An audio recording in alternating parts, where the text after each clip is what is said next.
As I started to stir from sleep, the aching in my neck made me groan with pain. Ugh, I must have slept in a really strange position. I feel awful. I tried to stretch out my arms to relieve some of the tension in my body, but instead of feeling the soft comfort of my bedding, my hand hit something hard. My eyes shot open. Where am I? I could hardly see a thing. All I could feel was hard wood beneath me. A chink of light was coming through a hole in the side of the wood, so I pulled myself upright and looked through the hole. Oh my God! I cried out in shock and fell back against the hard wooden side. Am I in some strange kind of dream or something? I looked out of the hole again as I saw the scene before me. I knew that it was no dream. All I could see spread out before me was a vast ocean. It went on and on towards the horizon. My heart started beating madly and panic rose through my body. I started shouting and screaming, "Help! Help! Please, someone help me!" I felt around me. I was obviously in some kind of crate, but I had no idea how I could have gotten here. I began hammering on the sides of the crate. "Help! Help! I'm stuck in this box! Please help!" I looked through the hole in the box to see if there was any sign of life, but I couldn't see anyone. I slumped down onto the floor, tears flowing from my eyes. Suddenly, I heard the sound of footsteps nearby. I jumped up and looked through the hole. Sure enough, I could see some people coming towards the crate. "Help! Help!" But instead of coming to help me, they just stood there, laughing at me. What am I doing here? I demand to know. Where are my parents? Your parents are the ones who put you in here. But before I go on, make sure you like and subscribe and hit that notification bell, or you might end up just being shipped off like me. I should probably start at the beginning so the story makes more sense. My life was pretty normal, to be honest. I got on well at school and had many friends. I didn't have the best relationship with my parents, but it was okay. Nothing extraordinary ever really happened until the time my cousin came to visit one weekend. Diana, your cousin Liam is coming to visit. We want you to make him feel welcome, okay? Yeah, sure, he can come out and hang out with me and my friends. But when I met Liam, I thought he was a bit creepy. The first thing he did when he arrived at our house was go straight into the kitchen and start drinking pickle juice.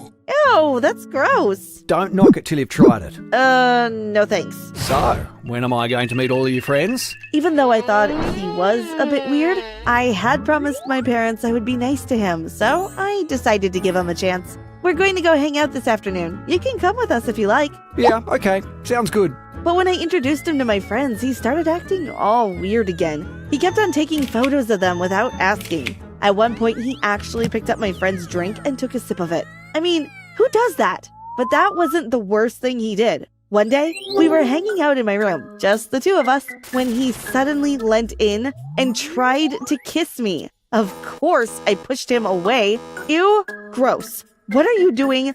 You're my cousin. But this is what we are supposed to do. I stared at him, a confused look on my face. What do you mean? He explained to me that our parents had arranged for us to get married. But we're only 16. It doesn't matter. Our parents are forcing us to do it. But why? Liam explained that his parents were the head of a criminal gang in a foreign country. And your parents are the head of a criminal gang in this area. By getting married, we would be joining both gangs into an unbeatable organisation. We would rule the streets, take over all crime and control the police. I was so shocked, I couldn't believe what he was saying could be true. I decided I would confront my parents. When I told them what Liam had told me, they denied everything. Liam is lying, Diana. I have no idea why he would say such a terrible thing. Please just ignore him. I breathed a sigh of relief.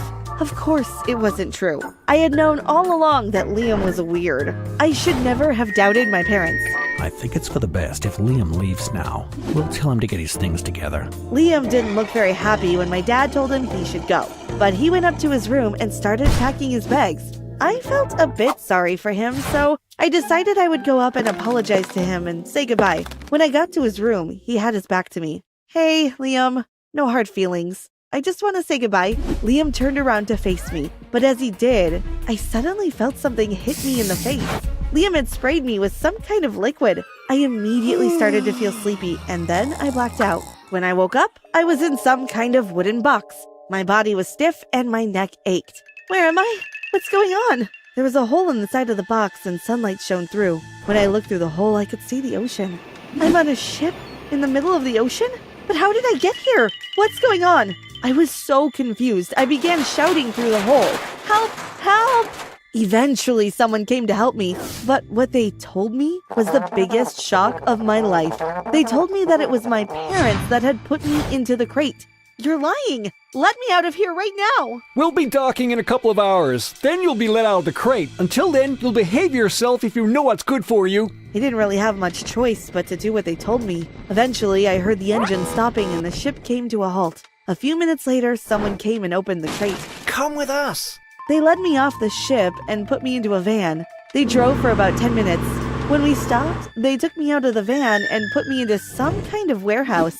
I hadn't been there very long when Liam came in with an older couple. Diana, these are my parents, your future parents-in-law. I was so shocked I could hardly say a word. Hello? You will stay here until we get married. Don't worry, you'll be well looked after. I couldn't believe what was happening to me. I began to feel really desperate. How could my parents have sold me off like this? I wanted to scream, but I knew that it wouldn't do me any good. Instead, I decided I would just have to play along with them, make them think that I had accepted the situation. I needed some time to come up with a plan. My parents are going to get everything organised for our wedding. It will take a few weeks to get it all planned. That's okay. It'll give us time to get to know each other better. I gave Liam what I hoped was a sweet smile. It seemed to work because he grinned back at me. See, I knew you'd come around eventually. Once we are married, our families will be the biggest criminal organisation in the world. Liam and his parents left the room. Once they were out of sight, I slumped down onto the floor and started sobbing. I had no idea how I was going to get out of it, but there was no way I was marrying Liam. I don't know how long I sat there crying, but eventually the tears dried up and I wiped my eyes. Crying isn't going to get me out of this predicament. I need to come up with a plan. I began to look around the room, trying to see if there was any way out, but there was only one door, and it was locked from the outside. It's no use. I'm never gonna get out of here. Suddenly, I heard a key turning the lock. Oh no, that must be Liam coming back. But when the door opened, it wasn't Liam. It was another boy, probably a couple of years older than me. I recognized him as one of the people I had seen on the ship. He must work for Liam's parents. Here, I've brought you some food. He handed me a plate of food and a glass of water. Thank you. What's your name? He looked at me a little hesitantly, but then he said, I'm Joe. Diana. He smiled at me and then left the room. I didn't feel hungry at all, but I knew that if I wanted any chance of escaping, I had to keep my energy levels up. I forced the food down. Once I had finished, I began to think about how I could escape. I didn't see much of Liam or his parents for the next few days. They were obviously busy with preparations for our wedding. But when Liam did pop in to see me, I made sure that I gave him a big smile. I didn't want him to get suspicious or think that I wasn't happy about our forthcoming wedding. But apart from Liam, the only person I saw was Joe. Every day he was the one that brought me my breakfast, lunch, and dinner. I began to look forward to seeing him. One day when he brought me my lunch, I asked him to stay for a while. Please, don't rush off. I'm lonely here on my own. It would be nice to have someone to chat to. I'm not really sure if I should do that. Why not? We're not doing anything wrong, are we? I guess not. After that, Joe began to spend more time with me. We became really good friends. I'm so happy to have you as a friend, Joe. I'd go crazy here all by myself if I didn't have you to talk to. I'm happy too, Diana. I really like you. When I heard his words, my heart skipped a beat. I wondered if Joe might be the solution to my problem. I thought about it for a while and then decided I would take a chance. Joe, will you help me to escape from here? Joe looked at me in surprise. What? What do you mean? Don't you want to marry Liam? No, I don't. But when Liam comes here, you always seem so happy to see him. That's just an act. I have to pretend that I'm happy about getting married to him, but really, I just want to get away from here. I knew that I was taking a big risk telling Joe the truth. After all, he was working for Liam's parents. But he was my only chance. If he didn't help me escape, then I would have no choice but to marry Liam. Please, Joe, I'm begging you. Please, say you'll help me. I held my breath and waited as Joe thought about it. Okay, I will help you. I let out my breath. Thank you, Joe, thank you. Give me a day to make some arrangements, okay? I nodded. That night, I could hardly sleep a wink. I wanted to trust Joe, but in the back of my mind was a slight worry that he might go back on his promise. But I didn't have anything to worry about. The next morning when the door opened, Joe came in with a big smile on his face. Come on, we're getting you out of here. I've checked everywhere and the coast is clear. Liam and his parents are nowhere to be seen. Joe held out his hand to me and I grabbed hold of it. He gave me a huge grin and squeezed my hand. You're going to be safe with me. I will look after you. We ran out of the building as fast as we could. I had no idea where Joe was taking me, but I trusted him. We ran and ran. Eventually, I could see the harbor in front of us. Come on, I have a boat waiting for us. We jumped onto the boat. Joe started the engine up and we began to sail out of the harbor and into the ocean. The land behind began to fall further and further away, taking me away from my past, and Joe from his too. I turned to look forward as we sailed on. I had a really good feeling that we were sailing towards a much brighter future. Joe took hold of my hand and we both smiled at each other. I had never felt happier in my life. As I picked up my gym bag and headed to the front door, I turned to Dad. Don't forget about my geography homework. Don't worry, son. I'll have it ready before school tomorrow. Then I turned to Mom. My science project is in 2 days. Mr. Waldo's looking out for something spectacular. Mom smiled. Don't worry, I have something up my sleeve. He'll have no choice but to give you an A+. I opened the front door. Thanks, I'll see you guys after practice. As I was closing the door, I heard my 10-year-old sister Lexi ask for help with her homework. Mom told her that as soon as she finished my science project, she'd be available. Hey, my name is Derek. Don't forget to like and subscribe to our channel for amazing stories. If you do, maybe your parents will do your homework too. Growing up, I dreamed of becoming a scientist. Mom bought me all the science kits and even a white lab coat when I was younger. But as I became a teen, Dad pushed for me to become a football player. See, Dad missed his chance to become a pro footballer in college when he damaged his knee. Now he's trying to live his dream through me. No matter how much I told him I don't want to play football, he insists that I shouldn't let my talent sleep and I should be on a football team. Why are parents like this? Anyway, after a while I decided to try out for the team and sure enough, I was the team's quarterback. My dad was thrilled. Finally, someone to carry on the Reynolds legacy. You see, I was the firstborn and only son of my parents. After me, Mom had 4 girls, so Dad depended on me to make his dream come true. As a straight-A student, my goal was to get a full scholarship to go to college, but my dad was hoping that I would get a full football scholarship. I guess my chances for a scholarship doubled. I can't be upset about that. The biggest problem was my parents just didn't understand how hard it was to be a football star. Long practices and straight A's? You gotta be kidding me. Mom always says, Hard work pays off. followed by Dad's, You're making us proud, son. Just keep putting in the hours. but where do they want me to get hours from during the day? Pull them out of a magician's hat? School assignments, football practice, plus homework equals 0 social life. After a few months of trying to do everything, I was completely burnt out. After practice one afternoon, I dragged myself to my room with the intention to do my homework. Next thing I knew, I was jumping up to the sound of my alarm screaming at me, letting me know it was time to wake up for school. I placed my hand over my face in frustration as I realized I didn't complete my homework assignments the day before. My teachers are going to kill me, I groaned as I got ready for school. Once I was ready, I grabbed my bag and headed to the kitchen for breakfast where my family was already having breakfast. You look exhausted. Mom placed a plate of eggs in front of me. Yeah, so exhausted that I couldn't finish my homework last night. Mom and Dad exchanged looks. Mom and I helped in that area. We knew how hard you've been working over the past few months. So, will you be doing my homework too? Daphne, my 13-year-old sister, chimed in. Daphne, eat your breakfast quickly. The bus will be here soon. Mom scolded. It was then and there I realized that I could get my parents to complete all my future assignments for me. I smiled as I finished off my pancakes. On the way to school, I thought about Melinda. She was the new kid at school and the most beautiful girl I ever saw. I always wanted to ask her out, but I never had time to date. But with my parents doing my homework, my possibilities were endless. I was a bit nervous when I saw Melinda at school that day, but I scraped up all my courage and approached her. Hi, Melinda. Hi, Derek. She knew my name. I couldn't believe that she knew my name. I cleared my throat. Would you like to go out with me sometime? I would love to go out with the quarterback of the football team. Pick me up tonight. I'll text you the time and address. I watched as she walked off to join her friends. Then it dawned on me. Tonight. I had football practice till 6 p.m. I didn't come up with a plan yet on how to get my parents to do my homework. I mean, They did it last night. That didn't mean they would do it tonight as well, did it? Reynolds, get your head in the game! The coach yelled at me for the 5th time after I stumbled across the field. Sorry, coach. After practice, when I received the text from Melinda, I realized I would have to lie to my parents. Don't look at me like that. I'm sure you've lied to your parents too. I called them and told them that practice was going to be late. They told me don't worry about it and to be safe. I felt guilty after hanging up, but have you seen Melinda? This might have been the only chance I had with a girl like her. I messaged Melinda and told her I would meet her in 30 minutes. After I showered, I caught a bus to Melinda's. When she opened the door, my jaw dropped. Lying to my parents was definitely worth it.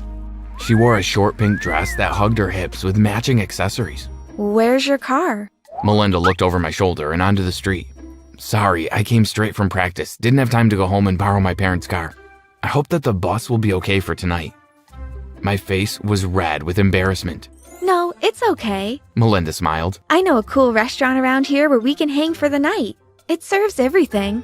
Melinda and I had a great time, and while walking her home, I held her hand and was relieved when she didn't pull away. After I told her goodnight and walked away, she called after me. Aren't you going to kiss me goodnight? Before I could respond, her lips were pressed against mine. My heart felt like it was doing somersaults. She pulled away and quickly went inside, leaving me standing there, speechless. I arrived home around 9 p.m. How was practice? Daphne looked at me with a raised eyebrow. It was good. Funny you should say that. I answered the door when Frank, your fellow teammate, dropped off your jacket that you left behind. Shh. I placed my hand over Daphne's mouth. Do Mom and Dad know? Daphne shook her head and removed my hand from her mouth. They don't. But what I do know is I have this math assignment for tomorrow. She handed me the pages. And they need to be completed by tomorrow.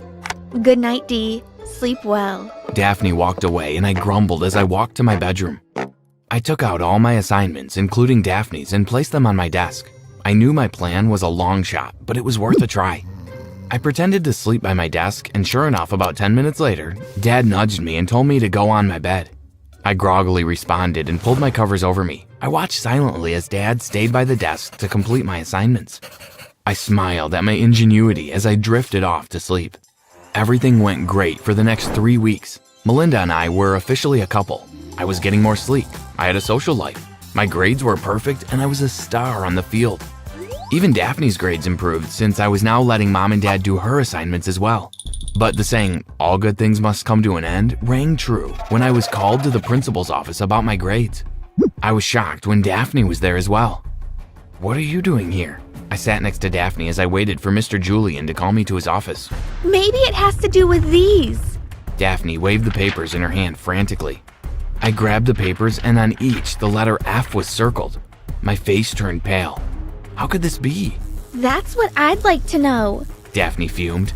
Daphne was called to the office first and I sat nervously for the next 30 minutes. When she walked out, her red eyes told me that she was crying. As I stood up, she ran out of the office. Mr. Julian called my name before I could go after her. Good afternoon, sir. I greeted him before I sat in the chair opposite him. Mr. Julian questioned me about the papers that he had in front of him. My teachers sent my corrected assignments to him. Just like Daphne's, they all had an F circled on them. He handed me my papers and reminded me that if I didn't get my grades up, that I wouldn't be allowed to play football, nor would I be eligible for the academic or sports scholarship that I was working towards. After a while, Mr. Julian's voice was silenced as I focused on the clock behind him.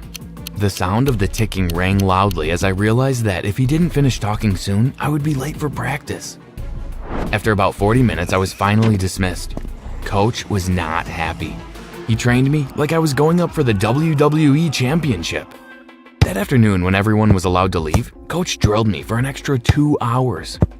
By the time practice was over, I had 15 missed calls from Melinda. I tried calling her back, but her phone went to voicemail. I sent her a text explaining I was kept late in practice, and I would make it up to her since we couldn't go on our date tonight.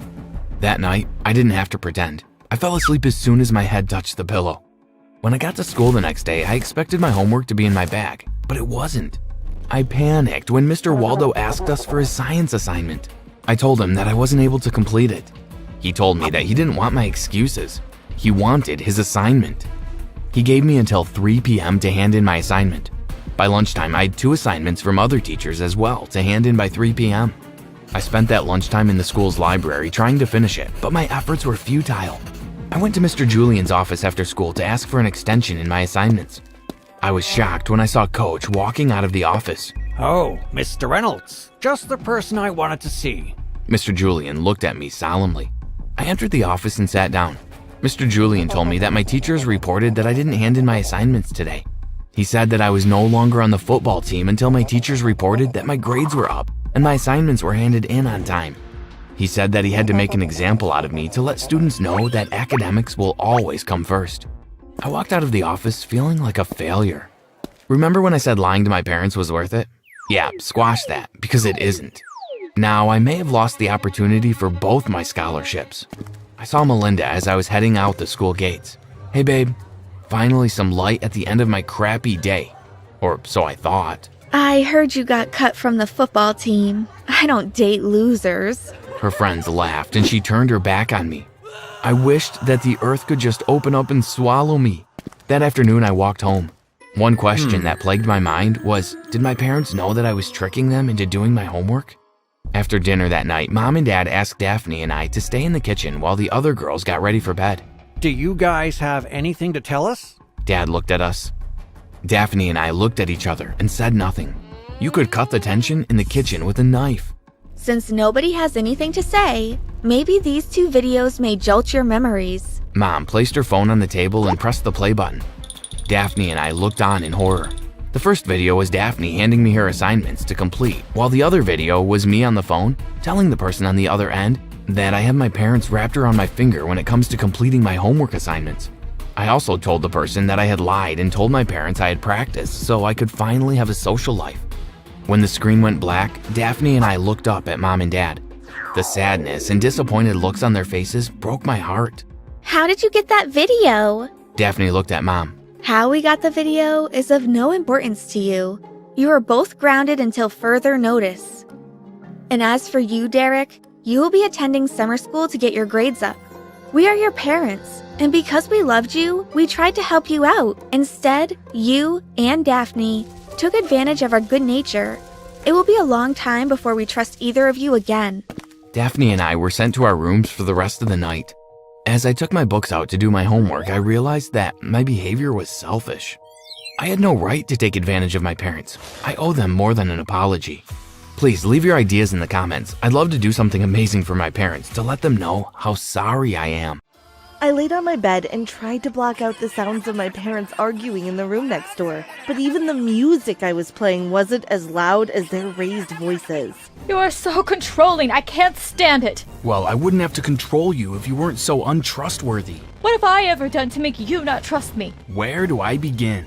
That's it. I'm not going to take this anymore. We are over. But before I go on, make sure you like and subscribe and hit that notification bell so you won't have to experience the horrors that I found next. I heard a knock at my bedroom door. Come in. It was my mom. Tana, I need to talk to you about something. I could tell by my mom's face that it was something serious. What is it, Mom? Your dad and I are getting a divorce. I was really shocked. Of course, I knew they had been arguing a lot recently, but the last thing I expected was for them to get divorced. Why? We haven't been getting along recently. It will be better for all of us in the long run. The next day, my dad moved out. I watched from the window as he packed his suitcase and things into the car. Don't worry, Tana. You can come and see me whenever you want. You'll hardly notice I'm gone. I gave Dad a hug and waved goodbye to him. I did see Dad a couple of times over the next week or so, but slowly his calls came less frequently, and weeks went by without him wanting to see me. It wasn't long before we didn't have any relationship at all. It was just me and my mom. Mom wasn't handling being alone very well. She had always had my dad, and she was finding it really hard to be single. If only she could find a boyfriend, I'm sure she would be happy then. At the weekend, I went to the mall with some of my friends. It was when we stopped to buy a drink at one of the stands, I got chatting to a really nice guy. He was about my mom's age. I found myself telling him all about my mom. Maybe you should take my number. Ask her to give me a call. That would be great. Thanks, I will. I wrote down his number. I couldn't wait to get home and tell Mom the good news. Mom, I got you a date. I thought Mom would be happy, but instead she was just embarrassed. Tana, that's so embarrassing. How could you do such a thing? I thought you would be happy. Anyway, I've arranged it now, so you have to go. Mom really didn't want to go on the date, but I finally managed to convince her to give it a go. I sent him a text and arranged for Mom to meet him the next day. But when Mom came back from the date, she didn't look very happy. How was it? Horrible! But do you think you could help me find someone else again? Sure, Mom. I'll try to find someone more suited to you. I went to the mall again and got Mom a bunch of dates. She went on all of the dates, but she wasn't happy with any of them. He was so boring. He was selfish. He wasn't a gentleman. She always had something bad to say about every date she went on. It started to get on my nerves. I thought that she was being too fussy. Can you help me find another date? I was fed up of looking for guys for Mom and frustrated that she never seemed happy with any of them. Maybe you should try to find a guy yourself. Then you might be happy with the choice. Tana, you had better help me find someone. I do everything for you. All I'm asking is for you to do one thing for me. Is that too much to ask? But you never like the guys that I find for you. Well, you had better help me or I will be cutting your allowance and you'll be grounded. I had no choice but to do as she said. Every day after school, I had to go straight to the mall and try to get Mom a date. I felt really miserable, especially when she never stayed with any of them. I couldn't believe it. My own mom was using me to get guys. Mom was going on a different date every day. It was usually a dinner date too, so Mom got a free meal whilst I was stuck at home on my own every night, having to make my own dinner. One night I was sitting in the kitchen eating my 2-minute noodles when I started to feel really angry. It's not fair. Mom is out having fun on another date whilst I'm stuck here. What if I wanted to go out on a date? The more I thought about it, the angrier I got. I know what I'm going to do. I'm going to play a prank on Mom. I will get her a really bad guy as a date. Ha! That'll teach her. I searched the internet and found a company that hired out actors. I contacted them and arranged for one of their actors to go on a date with Mom and act really mean to her. Maybe if she has a bad date, she will stop asking me to find guys for her. I arranged for the actor to meet Mom at the park. I wanted to see what Mom's reaction to the date would be, so I followed her to the park and hid behind a bush to watch. I watched as she walked over to the bench and sat down next to the guy sitting there. They started chatting away. Suddenly, a bunch of guys, all dressed in black, pulled up and grabbed Mom. They threw her into the back of a van. I ran out from my hiding place and started screaming, "Help! Help! Leave her alone!" But it was too late. The van sped off, leaving me standing there in shock. Oh my god, what is happening? I pulled out my phone and called the actor, but he didn't answer. Did he plan this from the start? Could this be part of the act? To give Mom a bad date? A little extreme, no? I couldn't stand around and do nothing. What if Mom was really in danger? I called the police and told them exactly what I had witnessed. We will get some officers to look into it. Don't worry. I'm sure we'll find your mom soon. But they didn't find her. Days went by and then weeks. There was no sign of Mom at all. I began to fear for the worst. She had been missing for about 6 weeks when I found the note. It was stuck onto the fridge door. "If you want your mom back, give us $1 million. I stood there, looking at the note in shock. How can they expect me to come up with that kind of money? We're not rich. I knew that there was only one way I could get the money. I would have to steal it. I began to make a plan. I decided that I would rob my local bank. I'd seen it done loads of times in movies. It didn't look that difficult. I bought a baseball bat and went to the bank when it was at its busiest. As soon as I walked into the bank, I started shouting at all the staff and the customers. "Get down on the floor or you're gonna get hurt. Give me all your money."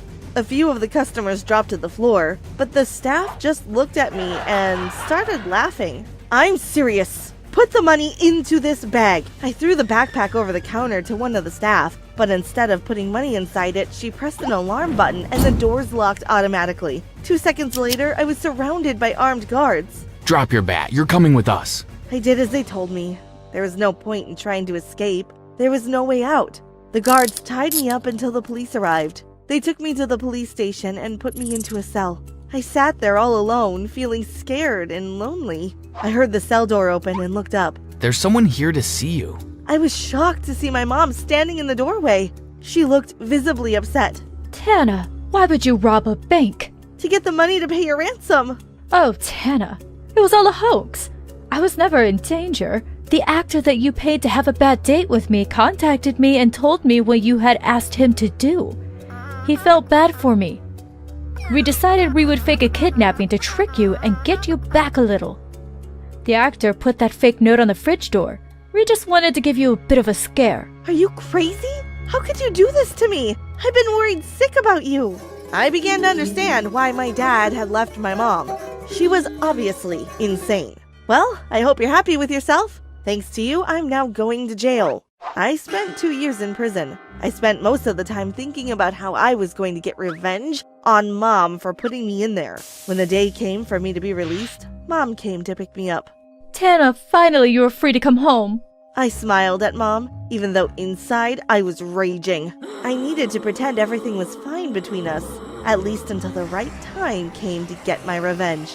I've got a surprise for you when we get home. What is it? You'll have to wait and see. As we drove home, I wondered what the surprise could be. Maybe she's throwing me a welcome home party? But when I walked through the door, my heart sank. The actor that had helped my mom was sitting in our lounge, and he looked like he was really comfy there. Tony and I are living together now. I looked at my mom in shock. I was furious with them both. Whilst I had spent the last 2 years in that miserable prison, they had been playing all lovey-dovey. I hid my anger and forced a smile onto my face. That's great news! I'm so pleased for the both of you. I told them that I was tired and excused myself. When I got up to my room, I couldn't stop thinking about how much I hated them both. I don't care what it takes. I'm going to make them pay for what they did to me. I knew what I was going to do. The following day, Mom and Tony said they were going out for dinner. As soon as they left the house, I called my dad. Hi, Dad. Listen, can you come over? Mom's out and I want to talk to you about something. Sure, Tana. I'll be there soon. I heard Dad's car pull up and I went and opened the door. Hi, Dad. Come in. My dad sat down on the sofa and I told him all about what Mom and Tony had done. I always wondered why you would try to rob a bank. It wasn't in your nature. I only did it to try and save Mom, but it ended up costing me 2 years of my life. Suddenly, the door opened and Mom and Tony walked in. Brian? What are you doing here? I asked him to come over. I've told him everything. My dad grabbed the baseball bat and dragged Tony down the stairs and into the basement. Mom started screaming and pleading with me. Please, Tana, you have to tell your dad to stop. Don't let him hurt Tony. I'm not telling Dad anything. But I thought we'd forgiven each other. I haven't forgiven you. You two ruined my life. We could hear a commotion coming from the basement, and then everything went quiet.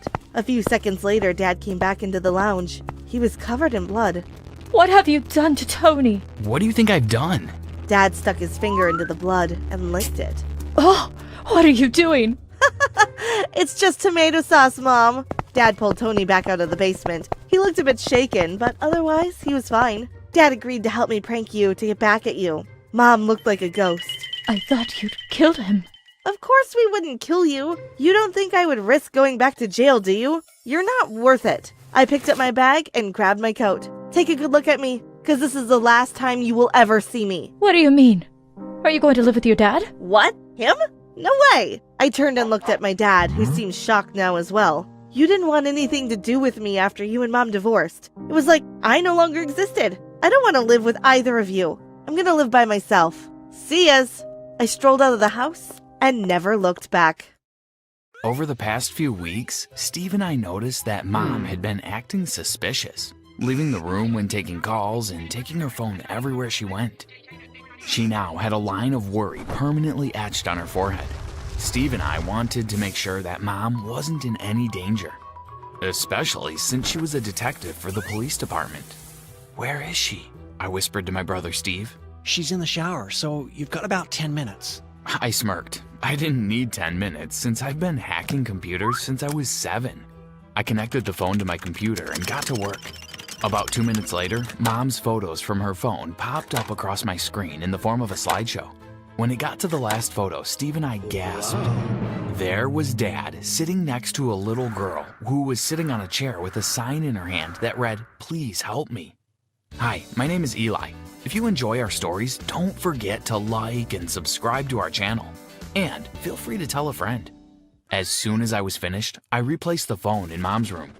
Steve and I focused on finishing our chores to distract us from what we saw. Well, at least until we were alone. As soon as Mom left for work, Steve and I discussed what we saw. Do you think that's why Mom has been so worried? It has to be, but why is Dad holding that little girl hostage? What is he trying to do? Who is the little girl and what's her connection with Mom? Steve's questions tumbled from his lips. The bigger question is, where has he been for the past 10 years? And why is he back? I looked at Steve knowing that he couldn't give me the answers I wanted. 10 years ago, our father disappeared. Just like every morning, he kissed Mom, then Steve and I, then went off to work. That day, however, he never returned home. Days turned into months, and months turned into years. Mom never spoke about him after he left, and Steve and I did not speak about him in front of her. You know, since we both want to be detectives like Mom, I think this is a great opportunity for us to get some investigation skills in. Coming from the guy who thought it was a good idea to microwave foil balls, this is actually a great idea. Let's do this. Our first official case. With our mom being a detective, Steve and I knew that we had to be sneaky and smart about the whole thing. We had a great relationship with Mom, and I felt uneasy going behind her back, especially since I knew that Steve and I had to cross some personal boundaries with her to get to the bottom of this. We knew that if we helped Mom solve this case, that it would be a great relief for her, and maybe Steve and I could get some closure as to why Dad left in the first place. Our first task is to look through Mom's files to see if there's more information about the photo. Steve groaned as we entered Mom's room, and I saw at least 15 boxes of files packed neatly in the corner of her room. It's times like these I wish Mom had a computer. I shook my head and patted Steve on the shoulder playfully. Well, bro, it's time to go old school, and you should feel thankful that Mom can't see those photos online with you and Sheila at your 16th birthday party. Steve chuckled. Yeah, let's get to work. Steve and I sat and searched each box of files that were placed carefully in the corner of her room. After a few hours of being hunched over the piles of papers on the floor, Steve shouted out to me. I think I've got something. Steve and I looked at the picture that he was holding in his hand. It was a picture of the same little girl from the photo standing in front of an ice cream shop.